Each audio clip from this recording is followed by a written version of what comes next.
In Tskhinvali, Ossetians say they had to fight the Georgians alone. That makes them all the prouder of the spoils of war. The top of this Georgian tank was blown off, not by Russians, but by local Ossetian volunteers.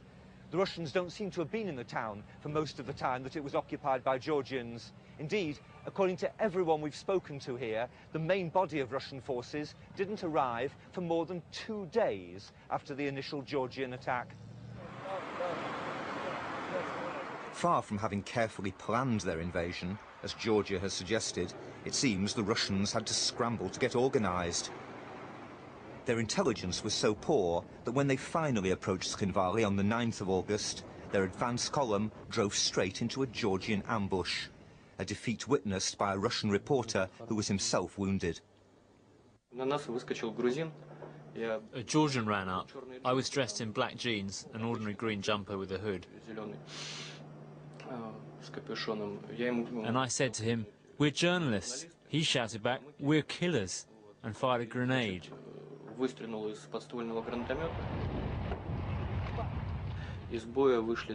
Only 5 armoured vehicles got away.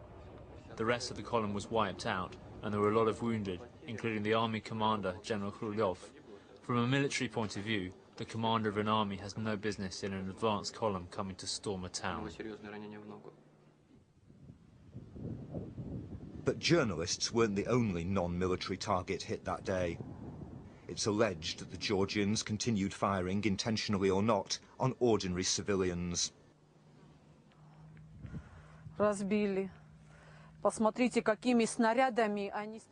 It's destroyed.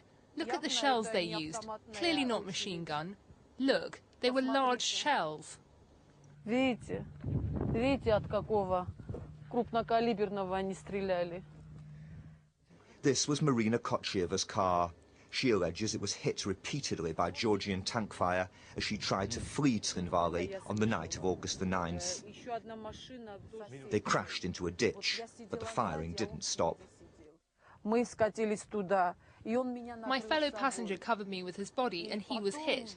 If he hadn't been hit, the bullet would have been for me. You were driving fast and it was night time. Maybe they simply thought that you were fighters. Знаете, как я хочу сказать, боевики идут туда, Fighters go towards the fighting, and we were escaping. They knew that this road is a bypass and leads to the north. So they were lying in wait for people like me, people who were frightened, who were weak, who were fleeing the fighting. They didn't allow us that. Only thanks to God's help did we survive. But lots died on this road. Ossetians wounded in the war were patched up in a makeshift underground hospital. The international investigative organisation Human Rights Watch now accuses Georgia of indiscriminate use of force in Tskhinvali, a violation of the Geneva Conventions. It believes it may also be guilty of deliberate targeting of civilians, a serious war crime. What does Georgia's ally, Britain, think of that? On my visit to Tbilisi, of course I raised, at the highest level in Georgia, the questions that have been asked and raised about war crimes and other military actions by the Georgian authorities. Russia puts it very simply. It says Georgia attacked a sleeping town. Well, Georgia was attacked by people in that town of Tskhinvali, and that is the tit-for-tat that I have talked about from the beginning. There is another side to the story, and this is it. The wholesale destruction after the war of ethnic Georgian villages inside South Ossetia by Ossetian militia.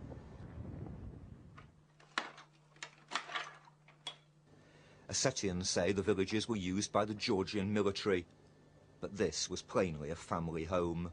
Its former occupants are now among the 16,000 Georgian refugees from South Ossetia sheltering on the other side of the dividing line.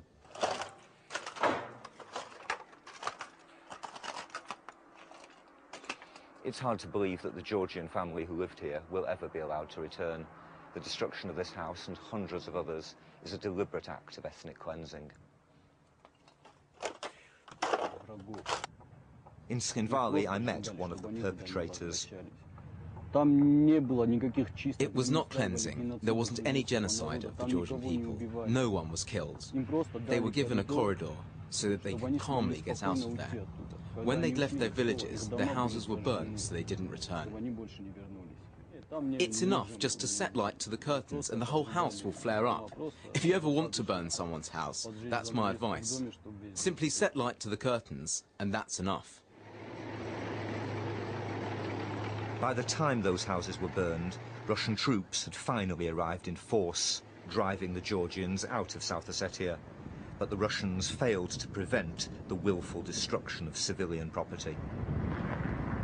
No, this is not ethnic cleansing. This was also the area of the war.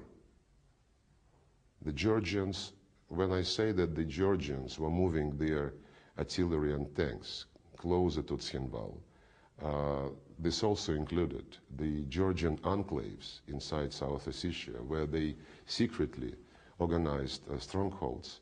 But we've talked, for example, to Ossetian militiamen who talked about how they burnt and destroyed those houses after the immediate conflict. Shouldn't Russia somehow have prevented that from happening?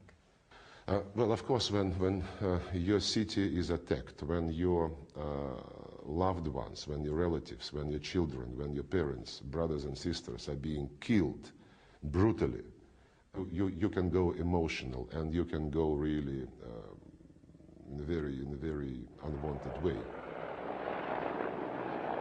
But while Russia's forgiving of its Ossetian allies, has the West overlooked possible crimes by its Georgian partners? The phrase tit for tat doesn't in some way, you don't think, diminish what appears to be at least partly indiscriminate action against civilians. Tit for tat implies fighters. Well, tit for tat, military tit for tat, is people attacking each other and trying to kill each other. And so you may think that is not a serious description. I think it is a serious description. And at no stage have we belittled any of the suffering or the death that has been caused. What I think is important is that whatever the dispute between South Ossetians and Georgians, whatever the rights and wrongs of what each of them did, and I've talked at every stage about wrongs as well as rights, that does not justify one country invading another. This is where my son was buried, here. He was killed on the 9th of August at about 10 a.m. We buried him on the 10th. They killed him. Caught in the tit for tat, neither Taya nor her son Georgi were trying to kill anyone. And for her, the eventual arrival of the Russians meant she could finally emerge from the cellar to make a temporary grave for him here. An Ossetian view of the conflict is summed up by a neighbour who stops me as I leave. I bow down before the great Russian people. Thank you for everything. We don't know how many Ossetian civilians were killed in the fighting. Human Rights Watch estimates between 300 and 400. In Tskhinvali, that would be 1% of the population, the equivalent of 70,000 deaths in London. If many of them did die, as appears, from indiscriminate force, that's a war crime no less real for being committed by a firm ally of the West. Tim Heal reporting. Well, earlier I talked with the president of Georgia, Mikhail Saakashvili, and began by asking him if he regretted the civilian deaths caused by Georgian troops. Well, I regret every single death as a result of military hostilities. This was not a war of our choice.